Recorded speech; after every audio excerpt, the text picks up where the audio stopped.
A teenage immigrant came to the United States to realize her dream of becoming a doctor. But a tragic twist of fate intervened when she found herself an innocent victim of the drug trade. Kidnapped and held captive, she survived for days against all odds. Authorities arrested her captors, but they refused to reveal her whereabouts. The FBI and local police raced against time, determined to save the teenager's life.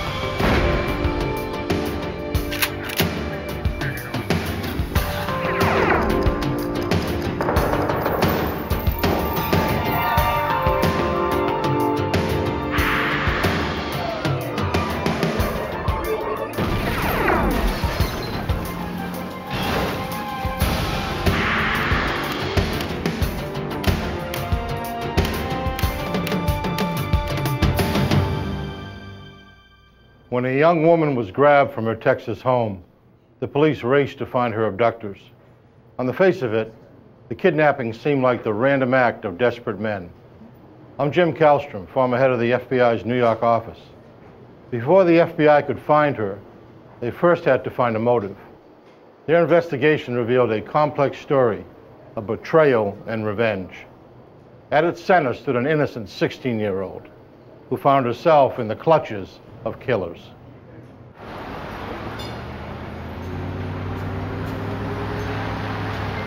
September 24th, 1994, Arlington, Texas. It was a Saturday night, and 16-year-old Lisa Rene was home studying. She wanted to make the most of her first semester in an American high school. She hoped to someday return to the Virgin Islands as a surgeon. Who is it? At 8 p.m., her concentration was suddenly shattered. Somehow, she knew not to answer the door. Instead, she called her sister Pearl. What do you want? Pearl told Lisa to call 911. She promised to come right home.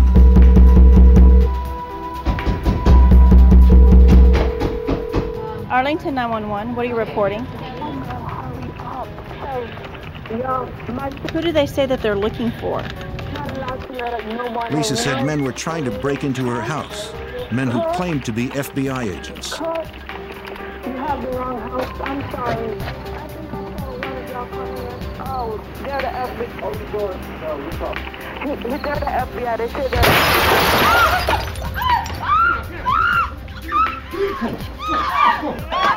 What's going on? Man, The dispatcher heard the phone drop. what's going on? Man. Then there was silence. Lisa never came back on the line.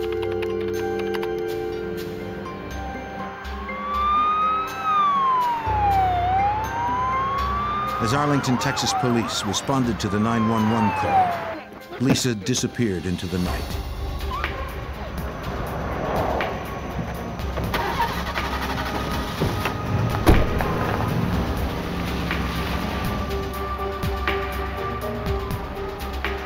The police had no way of knowing they were about to pass her on the street, or that a 16-year-old girl was now in mortal danger.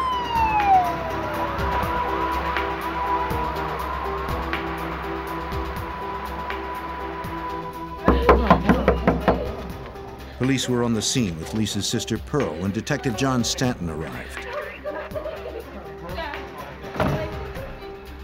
As a veteran of the Arlington police force, he would lead the investigation. From the initial 911 call, it sounded like a very serious kidnapping. It sounded to the 911 call takers that there was some foul play and some actual violence involved. The detective needed to know everything, and quickly. The early hours of a kidnapping case are crucial. Pearl told the officers all she knew. She was at work when her sister Lisa called to say some men were trying to break into the apartment. She told Lisa to call 911, then hurried home. But she was too late. She found the sliding glass door smashed and Lisa gone. For a 16-year-old to be physically dragged from a residence in Arlington is just, it's really kind of unspeakable. Okay, now whose room is this? Pearl told the detectives that her brothers, Neil and Stanfield, were also staying with her. They had been evicted from their own apartment for allegedly selling drugs. So they don't have a room? Pearl explained that her family was from the U.S. Virgin Islands. She and her brothers had come to America first. It's right here. Lisa had joined them in time to start school. We have to find her. She was a straight-A student. Investigators processed the apartment, hoping to find a clue as to the abductors' identities. They found no prints far into the apartment. Perhaps the abductors were known to the family. The detective asked to talk to Pearl's brothers, but they were on their way back from a Houston music festival. What's going on? The detective told Pearl to get them on the cell phone. I'm not saying that you had anything to do with what I'm asking you. They were 50 miles from the apartment when Detective Stanton reached them. I understand what you're saying. When I spoke to the brothers, I spoke with Stanfield initially. Stanfield told me that they don't know of anyone who would have wanted to abduct their sister. They owed no one money, that this was not about any sort of drug business. They weren't involved in anything involving drugs. All right. As much as Pearl Renee tried to help, the detective believed her brothers had the answers he was looking for. But without their help, he would have to identify Lisa's captors the hard way. As precious minutes slipped by, forensic technicians combed the apartment for additional clues. They collected glass from the broken sliding door and hair and fiber samples. Also got books. They dusted for fingerprints, only to conclude that the kidnappers had worn gloves. Even this small detail worried detectives. It suggested Lisa Rene was in the hands of experienced criminals. If Detective Stanton ever hoped to find Lisa alive, he knew he needed all the help he could get. You have to use the resources available to you, and that includes additional manpower, the use of the FBI. You have to use everything that you have as a resource. Special agents from the FBI's Fort Worth resident agency joined detectives at the scene. Special Agent Kenneth Bersano was concerned that the kidnappers had identified themselves as FBI agents. As it turned out, there was no FBI agent there on the scene or any other joint investigation ongoing in that neighborhood. Neighbors reported seeing 4 young African-American men hanging around the apartment complex prior to the abduction. They were wearing camouflage clothing and driving a champagne-colored Cadillac. The atmosphere at the crime scene was tense. Lisa Rene's sister was very distraught that she wasn't there for her sister, and also residents in the complex were disturbed that a young lady could be abducted from an apartment complex so readily. The fact that Lisa Rene was a minor and that her abductors had impersonated federal agents gave the FBI jurisdiction over the case. They would work in conjunction with local law enforcement.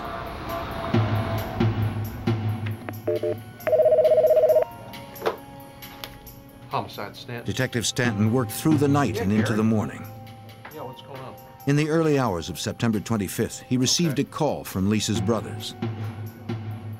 They had found the champagne-colored Cadillac in nearby Irving, the same one residents had described at the complex. It was an unusual tip. For the brothers to have just barely gotten into Arlington, to have had them drive mysteriously to a residence in Irving, Texas, which is some distance from Arlington, and in that same bit of circumstance, find a Cadillac fitting that general description, we thought was very curious. They reported that the Cadillac was parked in front of a residence. If Lisa's brothers knew something more about their sister's abduction, they weren't telling police. Detective Stanton and Special Agent Bersano rushed to the residence in Irving. Car here that I spotted, and Irving police were already there. The sooner they found out where Lisa was being held, the better their chance of finding her alive. As Lisa's brothers had said, the Cadillac was parked out front. I got a cold hood. We touched the vehicle to see if the vehicle had been moved or had been in operation previously from the heat on the hood. We also looked inside the vehicle with our flashlight to see if there were any items that may have been left by the victim. A woman answered the door. We explained why we were there, that we were from the Arlington Police Department, from the FBI. We'd like to talk to her about the abduction of a young 16-year-old girl. We asked if we may just look around her home to see if the young lady that was abducted was in there. The woman said she and her husband owned the Cadillac, but he wasn't home since he worked the night shift. She said she hadn't seen anyone who matched the description of the suspects. But she let investigators take a quick look around. They began in a child's room where her son was asleep. Nothing seemed suspicious.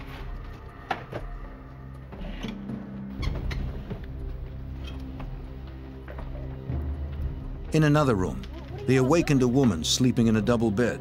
It's 4 o'clock in the morning. It appeared she was alone. Talking to Sandra, she told us we would look around. We're looking for somebody. Just sit tight.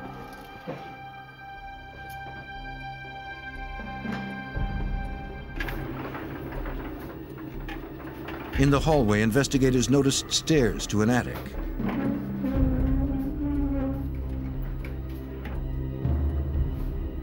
One of the Irving officers climbed up and looked around. There's a light up here.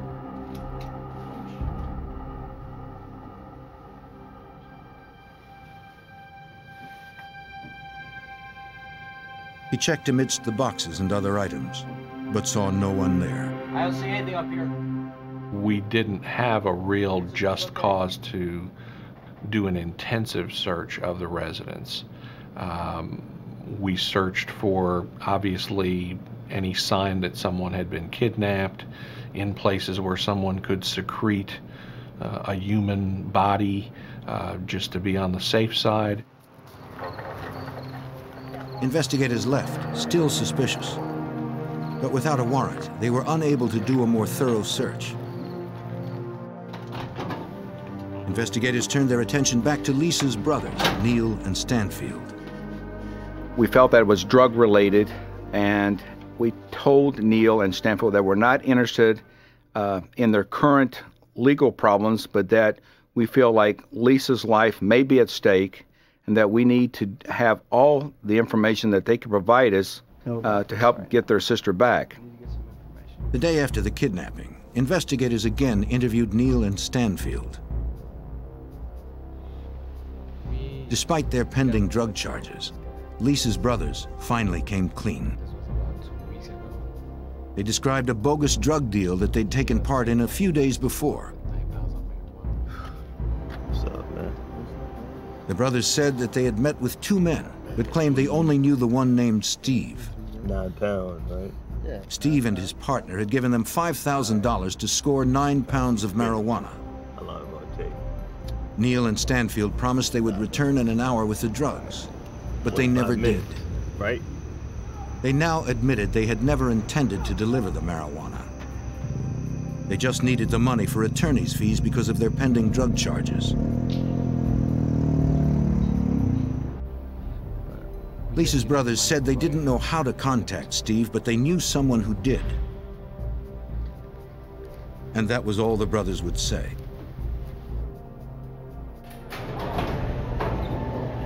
The man who knew Steve was an inmate serving an 8-year sentence at the Tarrant County Jail. He revealed that Steve's full name was Stephen Beckley, a 19-year-old who worked detailing cars at a dealership in Irving, Texas. West Wing Auto Shop, where's that at? Investigators ran a computer check on Beckley. He had no outstanding warrants and no criminal history. As investigators continued to work the case, Lisa's sister, Pearl, did all she could to help. She hung up missing persons flyers and contacted local media, hoping someone might have seen Lisa. But the chance of finding her sister alive grew dimmer with each passing day. On September 24th, 1994, 16-year-old Lisa Rene was kidnapped from her Arlington, Texas apartment. Who you want to speak? Who are you? I'm the FBI. Oh, they're the FBI. Open the door. No, we talk. They're the FBI. They say they're the FBI, ma'am. No! Ma'am? What's going on? Ma'am? Just over 2 days had passed since Lisa's desperate call for help. Local police and the FBI were no closer to finding the missing girl. With time running out, the Arlington Police Department asked the public for help. Detective Stanton recalls the response was tremendous. It was truly something that brought out the public and the public's fears about being abducted out of your own residence. It's sort of something that you're not expecting in a community like Arlington. It's not something that's ordinary. This doesn't happen here, I would say, ever in a town like ours. On September 27th, the Arlington police detective received an unexpected visitor. He was the owner of the Irving, Texas home that police had searched in connection with a champagne-colored Cadillac. He was at work during the search, but had since heard the news of Lisa's disappearance and believed he had information that might be helpful. He said that the day before the kidnapping, he threw a barbecue since his wife's brothers were staying with him for a few days.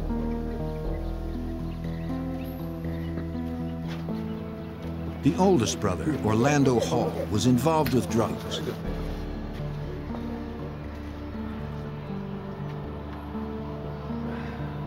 His younger brother, Demetrius Hall, shared the same interest. Their friend, Stephen Beckley, joined them.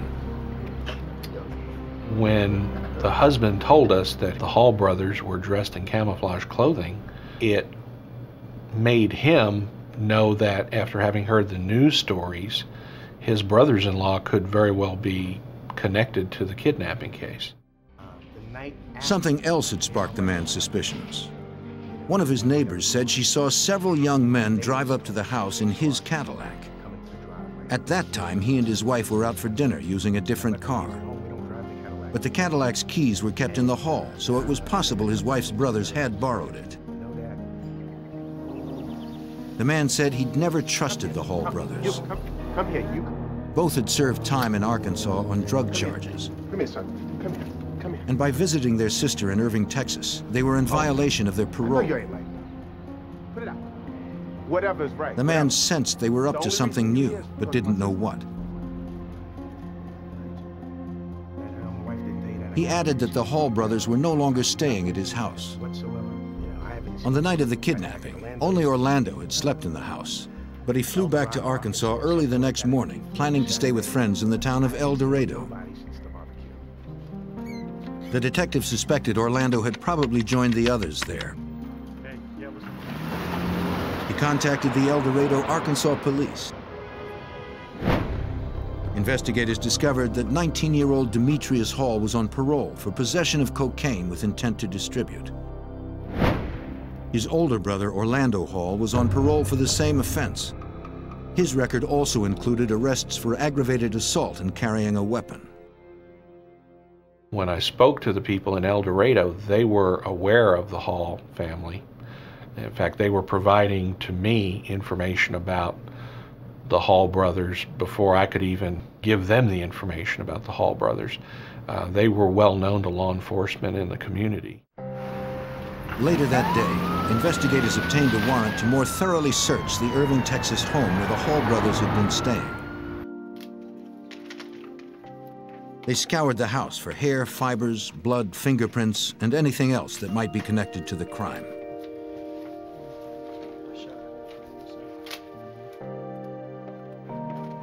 FBI Special Agent Garrett Floyd remembers their most significant discovery.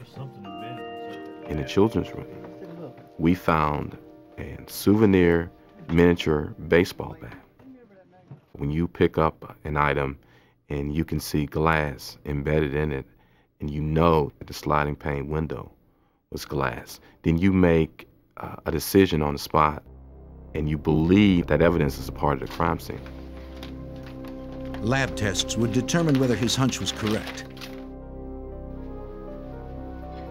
In a storage container found in a bedroom closet, investigators discovered a green knit shirt with insulation fibers on it.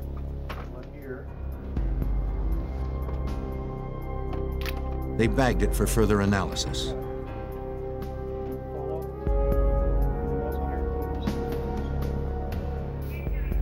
They also took samples of insulation fibers from the attic. Lab tests would later reveal that they matched the fibers on the shirt. A pair of camouflage pants was also found in the attic.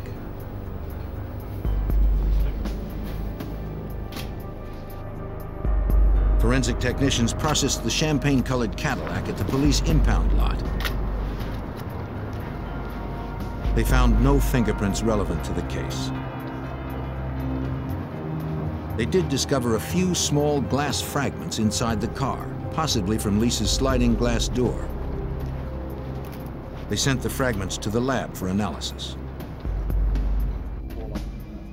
As they waited for the results, agents obtained arrest warrants for the Hall brothers and their friend Stephen Beckley, since they already had enough to establish probable cause.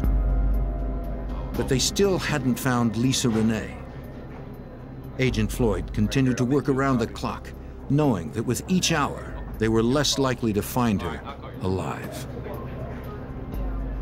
We were very motivated in solving this case, in as much that we knew that time was critical.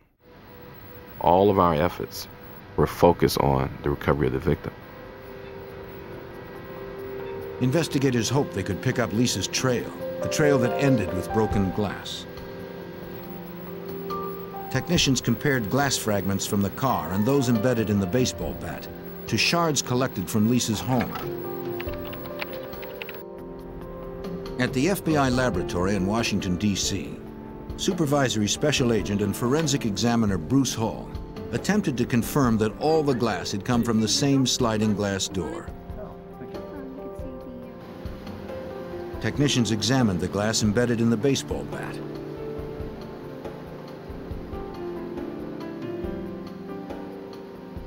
They tested the composition of the glass. It was consistent with the glass collected at Lisa's apartment. To confirm their results, they also tested its refractive index, the degree to which light bends as it passes through the sample.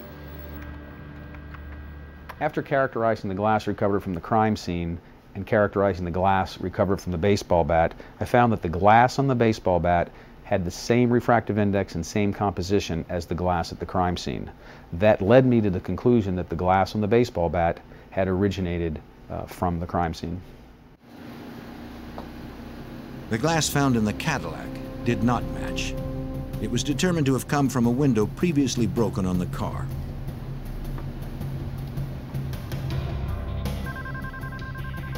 At the request of the FBI and Arlington, Texas police, El Dorado, Arkansas detectives tracked down the fugitives. They found 19-year-old Demetrius Hall at his father's house in El Dorado. He surrendered peacefully and was taken to the El Dorado jail.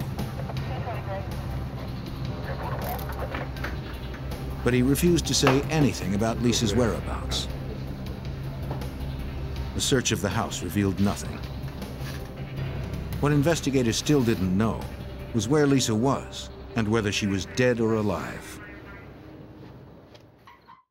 4.5 days after 16-year-old Lisa Rene was kidnapped from her sister's apartment in Arlington, Texas, investigators had tracked her abductors to El Dorado, Arkansas.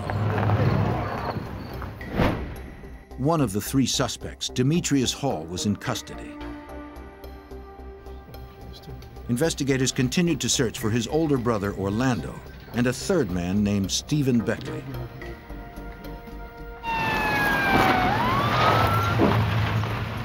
That afternoon, police found Stephen Beckley at a friend's house. The officers didn't even have to knock. Beckley came out and gave himself up.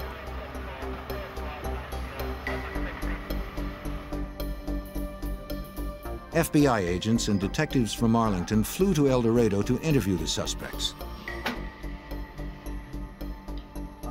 Stephen Beckley was initially uncooperative. He refused to say where Lisa Rene was or whether she was still alive. I'm losing my patience with you right now. Special Agent Garrett Floyd refused to give up. Mr. Beckley advised that he did not know a whole lot of information concerning what was going on. After about an hour of talking to him, he looked at me and we developed somewhat of a relationship and we started to talk. Beckley said that he and his friends had called in a fourth man named Bruce Webster to help them exact their revenge on Lisa Rene's brothers. Webster was a convicted felon and had a violent reputation as a hitman. Their plan was to douse Lisa Rene's brothers in gasoline and ignite it if they didn't turn over the drugs or the money as they had promised.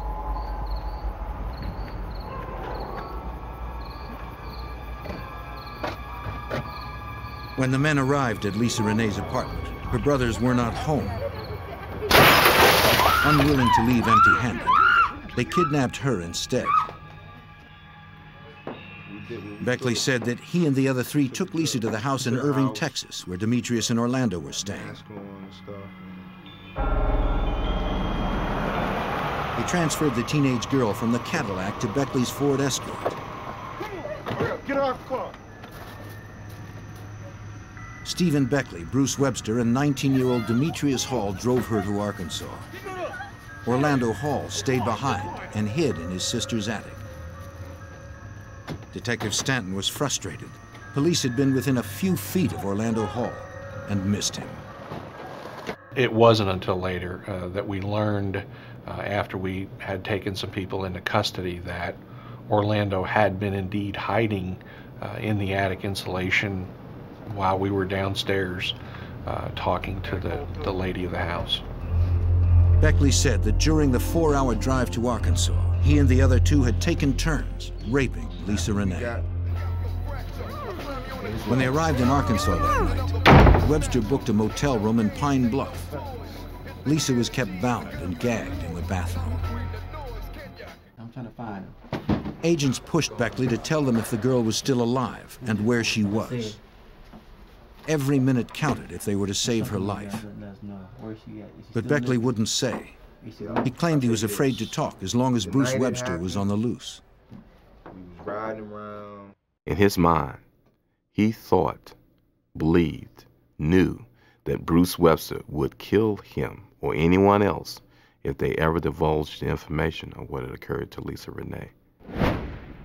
That's the fear that Bruce Webster had instilled in the individuals as part of his kidnapping. If I say a word... Beckley did tell investigators where to look for Webster. The ex-convict might still be at the motel in Pine Bluff where they had held Lisa Rene 4 days ago.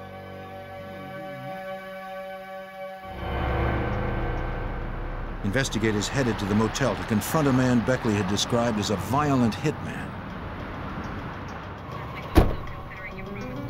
Pine Bluff was 90 miles from El Dorado. Agents spoke with the manager to confirm Beckley's story. They hoped they would find Webster there, as well as Lisa Rene. Upon interviewing the innkeeper, we were able to determine that Bruce Webster had registered at that inn, and that during the time he was registering, a young lady attempted to get out of the car, and that Bruce turned to the other occupants in the car and says, "Put the bitch back in the car." Bruce Webster and his companions then drove to the back of the property and went into the room. The manager also remembered seeing 2 other black males in the car, but she couldn't make out their faces. Nobody said anything last She showed investigators the registration log for September 25th. Webster had been in room 513. The room was rented and cleaned several times after the men checked out. Chances of finding any useful evidence were slim.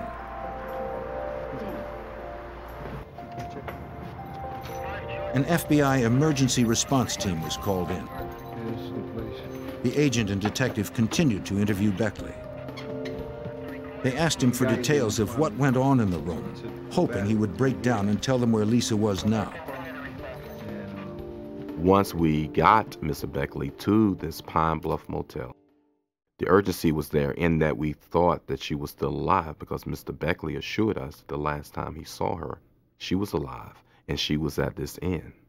Okay. Beckley told police that the men had raped Lisa repeatedly in the bathroom. Otherwise, they had kept her hooded with a paper bag over her head. During their second night at the motel, the kidnappers were nearly discovered. A security guard knocked at the door.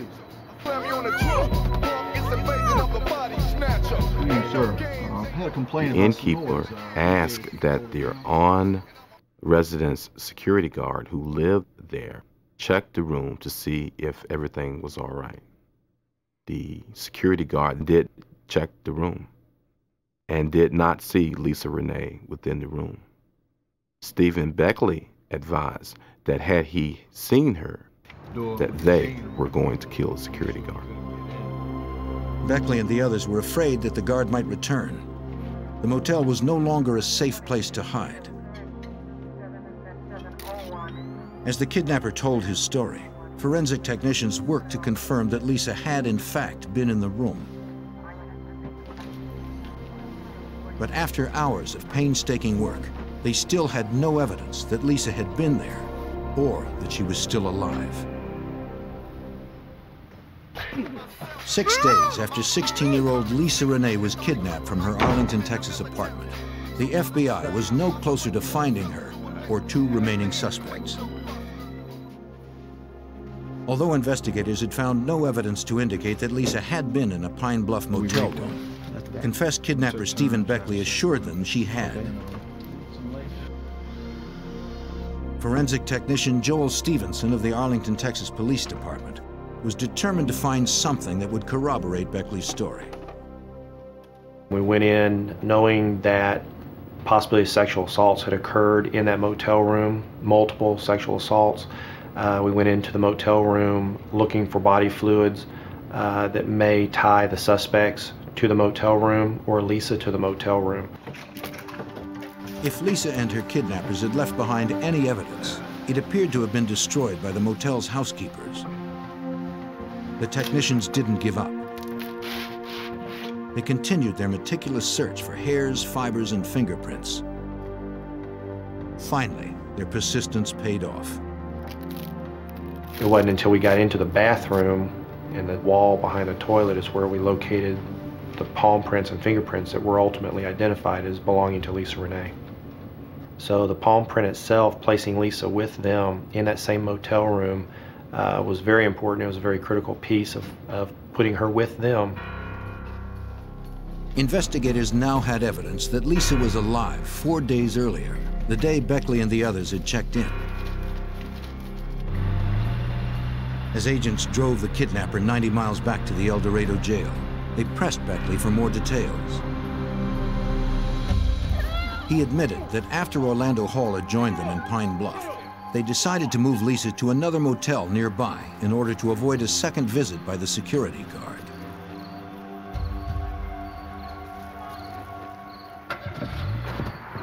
After a couple of days in that motel, the men grew increasingly concerned about getting caught. They came up with a plan to dispose of the girl. Demetrius Hall stayed behind to wipe the room clean, while the other three loaded her into Webster's car and headed for a rural area. Beckley told investigators that Bruce Webster and Orlando Hall had dug a grave in a nature preserve near the motel.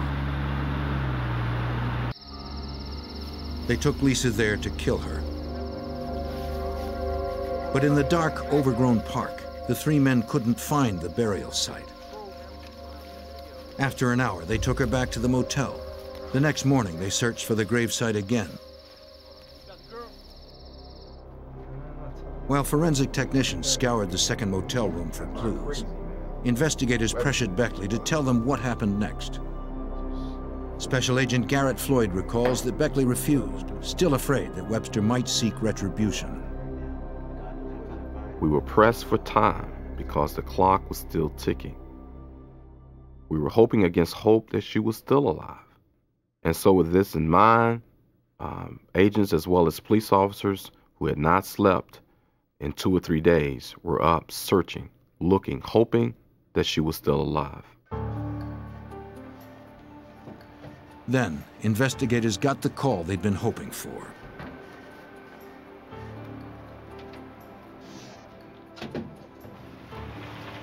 The FBI emergency response team, working at the second motel, had spotted Bruce Webster pull up in his car. The suspected kidnapper had returned to the motel with a young woman, but she was not Lisa Rene. A brief interview revealed she was not connected to the crime in any way. You're not in any trouble. It's going to be okay, okay? Just let me call him. He had driven up into the parking lot. Our officers and the FBI agents confronted him. He identified himself as Bruce Webster, gave date of birth information. He was carrying a small baggie of what appeared to be marijuana in his pocket. He was asked if we could search his vehicle. He allowed the officers to search his vehicle that he'd driven up in. Inside the vehicle, agents found 2 handguns. They charged Webster with possession of the guns and the marijuana and took him to the Garland County Jail in Hot Springs, Arkansas. The car was processed for other evidence. They found no trace of the missing girl. And when they radioed us and told us he was in custody, we, myself, and Detective Ford went back and interviewed Bruce Webster. He stated that he didn't know anything. He hadn't done anything wrong. He was simply coming back to his motel room.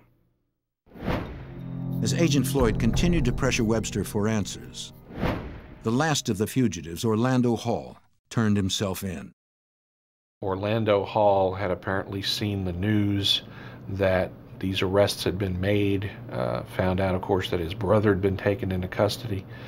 He surrendered to the Pine Bluff Police Department.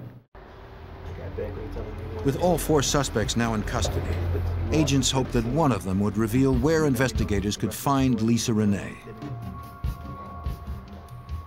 The interview with Bruce Webster, the man who had been hired to do the killing, continued into the night, but he said little.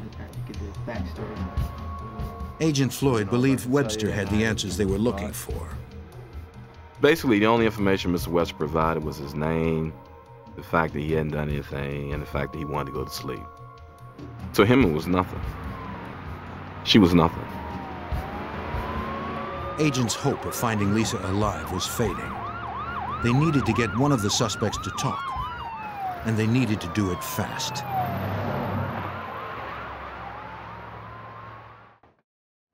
Six days after a young woman was abducted from her Arlington, Texas apartment, investigators pressed her suspected kidnappers for information. Until now, alleged hitman Bruce Webster had stonewalled investigators. But Special Agent Garrett Floyd's persistence eventually paid off. Webster finally admitted that Lisa was dead. It felt like a tremendous sledgehammer falling on you. We had tracked this young lady from Arlington, Texas to Pine Bluff, Arkansas, over 200 miles, with the one hope of finding her alive. And we did not. It was as if all of the wind and all of the energy had gone out of us. Webster picked up the story where his accomplice Stephen Beckley left off. When they returned to the park with Lisa, they located the grave they had dug the day before. Detective John Stanton's fears had been realized. The reality of it set in at that point that we were not going to find her alive. We were not going to be able to save her. We were going to be too late. Stand by the car. Watch Webster said that only 2 of his accomplices, Orlando Hall and Stephen Beckley, took Lisa back to the park. The 4th kidnapper, Demetrius Hall, had stayed behind to clean the motel room and wipe away fingerprints. The suspected hitman claimed he wasn't actually with the others when they killed the girl. Webster said he returned to the car to act as the lookout. From the car, the grave was too far away to have seen the murder.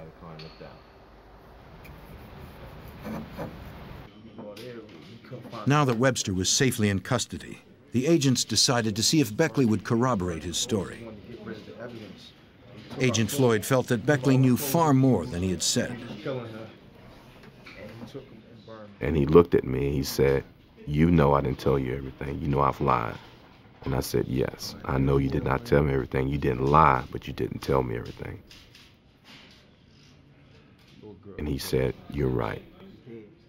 So then Stephen Beckley started crying. And Stephen Beckley told me she was dead, that she was buried in these woods, and that we needed to go get her. And I said, "We will go get her. Let's get your story on paper, and we will go and find her." Crazy, man. He's a hitman. Beckley said that despite Bruce Webster's story, the hitman had indeed been involved in the killing. He told us a story that the grave was 6 foot deep, and that when she went to the grave, when she, Bruce Webster, Orlando Hall, and he, Stephen Beckley, arrived at the grave, that she saw the grave, and that she started to run in the effort to get away.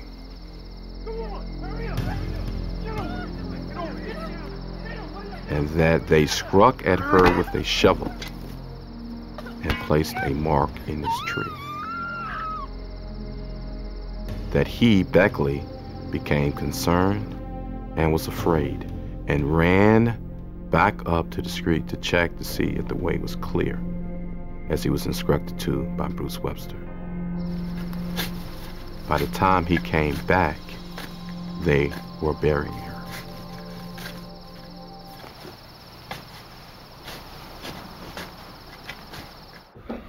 What you asked for? Beckley told investigators that the men then met Demetrius back at the motel, showered, and left.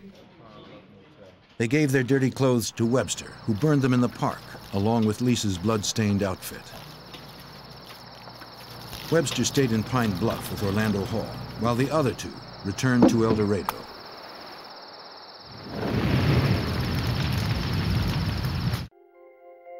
The agent re-interviewed Webster, hoping Beckley's confession would give him some leverage. The agent told him that Beckley had placed him at the murder scene and named the park where the body was buried. He stated that he didn't know anything about anything. The last thing that I told him was, "Everyone else has told me what has occurred. Why won't you?" And he said, "They're family, aren't they?" And I said, "Yep, the family has turned on you." He said, "Open that book. Let me tell you what happened." The hitman now confessed that he was, in fact, at the murder scene. He admitted that he had dug the grave, and he offered to show it to the agent.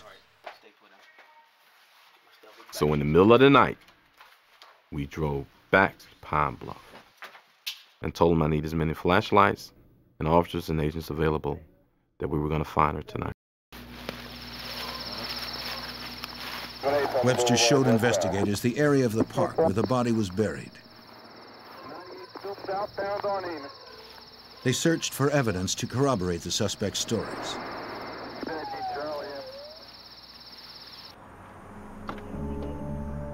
By morning, they found the gravesite.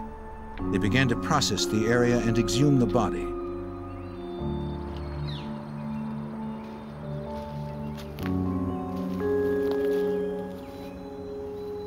The site was as the hitman had described it, right down to a damaged tree near the grave.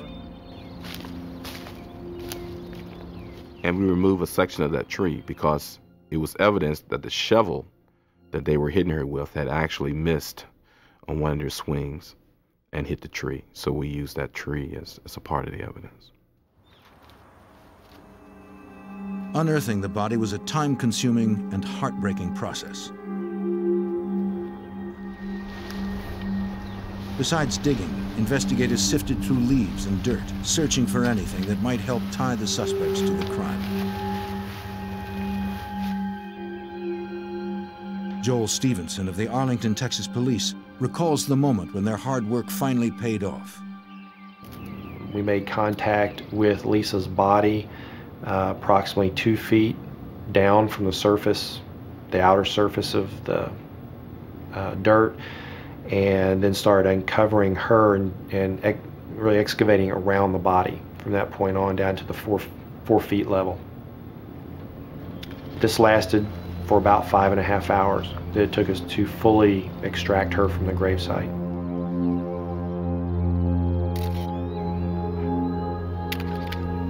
When they reached the dead woman's body, it was an emotional moment for investigators who wanted so desperately to save Lisa Rene.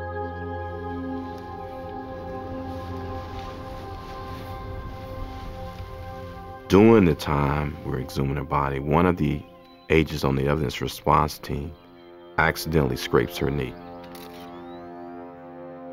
The agent breaks down, and I break down, because we know now that she's dead. This week that we have spent trying to locate her has resulted in the recovery of her, but not the recovery of her in that she was not alive. The coroner removed Lisa's body to the Arkansas State Lab in Little Rock, where an autopsy was performed. She had ligature marks on her arms, defensive wounds on her hands, bruises over much of her body, and deep lacerations to the back of her head. But the cause of death was determined to be suffocation, coupled with blunt force trauma to the head. The coroner believed Lisa's attackers knocked her unconscious with a shovel and then buried her alive. When you find out that you were that close to possibly saving this kidnapped victim from her demise, as it turned out, it hurts in that you wish you could kind of go back in time and do something different than you did. But under the conditions that we had and the information we had to work with, we felt like we did as good as we could. Unfortunately, it wasn't good enough to save Lisa. The 4 kidnappers were tried soon after her body was found. Demetrius Hall became a witness for the state and accepted a plea bargain of 25 years. Stephen Beckley did the same and got 30 years. Orlando Hall received the death penalty for interstate kidnapping resulting in death. A few months later, Bruce Webster received the same sentence. Both were sent to death row at the U.S. Penitentiary in Terre Haute, Indiana.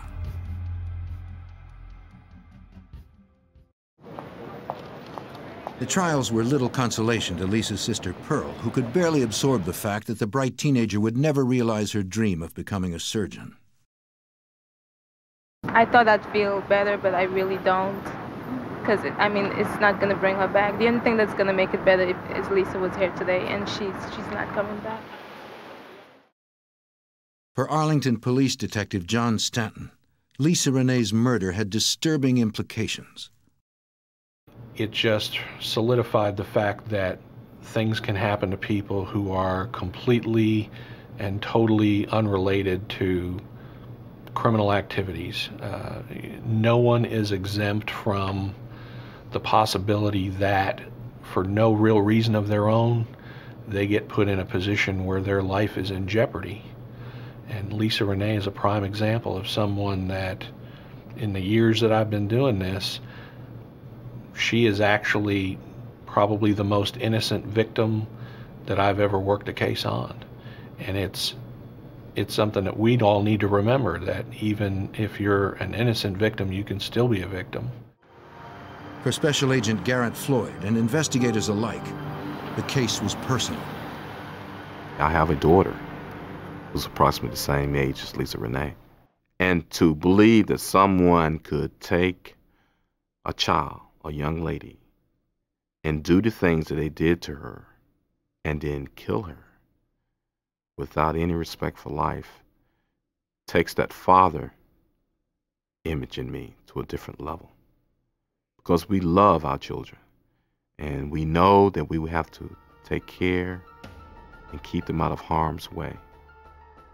And on a Saturday night, if my daughter's doing homework and I happen to run to the store, they could break in my house and take my daughter and do the same thing.